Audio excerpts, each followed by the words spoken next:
আরও 177 থানার কার্যক্রম শুরু। নতুন করে সারা দেশে আরও 177 সেবা কার্যক্রম শুরু করেছে।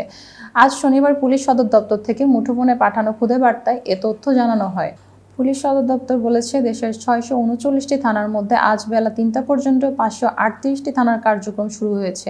এর মধ্যে বিভিন্ন মেট্রোপলিটনের 110টি থানার মধ্যে 84টি এবং জেলার 529টি থানার মধ্যে 454টি থানার কার্যক্রম শুরু হয়েছে। এর আগে গতকাল শুক্রবার পর্যন্ত 361টি থানার পুলিশের কার্যক্রম শুরু হয়। এই থানাগুলো নিরাপত্তায় সেনা সদস্য মোতায়েন করা হয়েছে।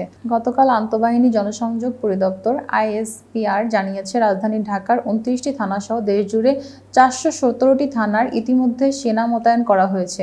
বৈষম্য বিরোধী ছাত্র আন্দোলনকে কেন্দ্র করে দেশের বিভিন্ন স্থানে আন্দোলনকারীদের সঙ্গে পুলিশের সংঘর্ষ ও প্রাণহানি হয়। শেষ 3 দিন শেখ হাসিনা সরকারের পতনের আগে পরে থানা ফাঁড়িসহ পুলিশের বেশ কিছু স্থাপনায় হামলা, ভাঙচুর ও অগ্নিসংযোগ করা হয়। 5 আগস্ট শেখ হাসিনার দেশত্যাগের পর সারা দেশে পুলিশ কার্যক্রম বন্ধ হয়ে যায়। পুলিশ সদস্যরা থানায় আসতে সাহস পাননি।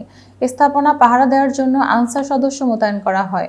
এতক্ষণ বার্তা বৈঠকের সাথে থাকার জন্য ধন্যবাদ। নতুন নতুন তথ্য ও সংবাদ পেতে বার্তা বৈঠকের ইউটিউব চ্যানেল ও ফেসবুক পেজের সাথে থাকুন।